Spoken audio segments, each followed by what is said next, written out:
åbnet endnu en låge, og i dag der skal vi lidt ud i paddedyrsverdenen.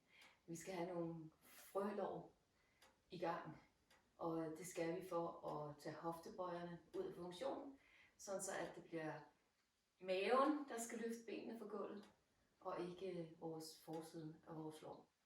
Så, er du klar? Godt. Vi lægger os ned på ryggen, og så smider vi lige fodsålerne sammen, sådan så at undersiden af vores fødder, de rammer ind imod hinanden, så vidt muligt. Og lad knæene falde ud til siden, og så lægger du dig ned. Trækker fødderne en lille smule til dig. Så kan du vælge at have hovedet oppe, og lægge hovedet på, eller hagen på brystkassen. Eller du kan vælge at bukke dine arme, og lægge dit hoved i tale på forleden dag, hvor vi snakkede lidt om det der med, at nogen har ondt i nakken. Så kan man vælge at lægge hovedet her. Ligegyldigt hvor du har hovedet og ligger, så spænder du i maven, presser lænden ned mod gulvet, og det gør du selvfølgelig med din mave og dine baller. Og så løfter du fødderne op fra gulvet, løfter fødderne så tæt på dig som muligt, og så langt væk fra dig. Så tæt på, og så langt væk. Og hvis du vælger at have hovedet oppe og lægge hovedet på hagen, så put lige pegefingrene op på ydersiden af dine ører, så ikke du kommer til at trække i nakken. Det var det, jeg ville sige. Nå, men for at sådan ligesom give nogle muligheder, som er en lille smule mere venlige. Altså det der med, hvis vi skal lave en regression, altså en lettere øvelse, så er der jo det her med, at man kan ligge her og løfte begge knæ op til. Så er fødderne ikke samlet, så har vi stadigvæk en mulighed for at bruge forsiden af lårene til at komme op og ned med. Men når vi kører herud og tager hoftebøjerne ud af funktionen, så kan vi ikke hjælpe, så kan musklerne omkring hoften og forsiden af låret ikke hjælpe lige så meget til. Og så er det lige pludselig musklerne i maven, der skal arbejde lidt hårdere for at komme op og ned. Men skal vi ikke bare gå i gang? Jeg skulle bare lige, det klippede jeg lige ikke, men jeg skulle bare lige sikre mig, at den optog.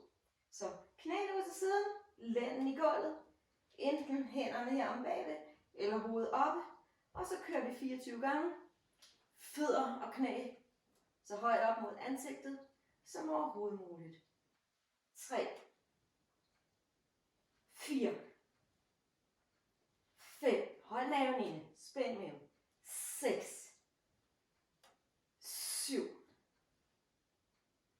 8, 9, 10, 11. Kan I mærke maven nu?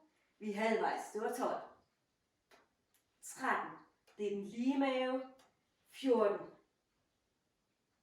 15, 16, hold hovedet oppe. 17, ind med maven. 18, langt ind med navlen. 19, 20, husk du kan tage hænderne her bagved, hvis det bliver for hårdt. 21, 22, 23, og den sidste. 24. Brænder det? Det brændte lidt i min mave. Jeg kunne godt mærke den, synes jeg. Så skal vi have 24 mere? Hvis du siger, no, nej tak, så siger jeg tak for i dag, og så ses vi på skærmen igen i morgen.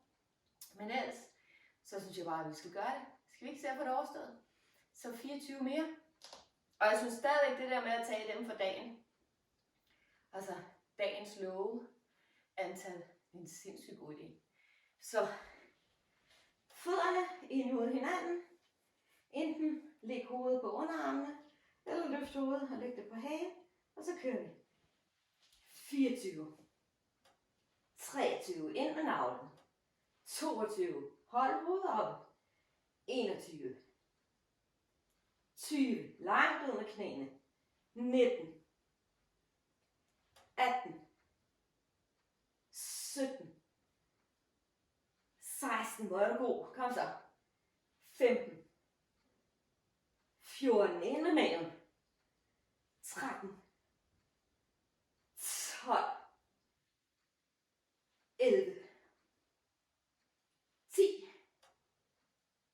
9, vi er over halvvejs nu. 8, kom så. 7, jeg ved godt, den er hård. 6, men vi er også ved at nå den før i 24, ikke? 5. 4, hold nævne inde og hold lænden i gulvet hele tiden. 3. 2. Og den sidste. Godt. Det var det. Dagens lektie er lært. Dagens låge er åbnet. Og nu skal vi videre. Se, hvad dagen ellers bringer. Ha' en forrygende dejlig dag. Dejlig dag. Og så ses vi igen i morgen. Lige her, samme tid, samme sted. Lige når det passer dig. Ikke? Vi ses.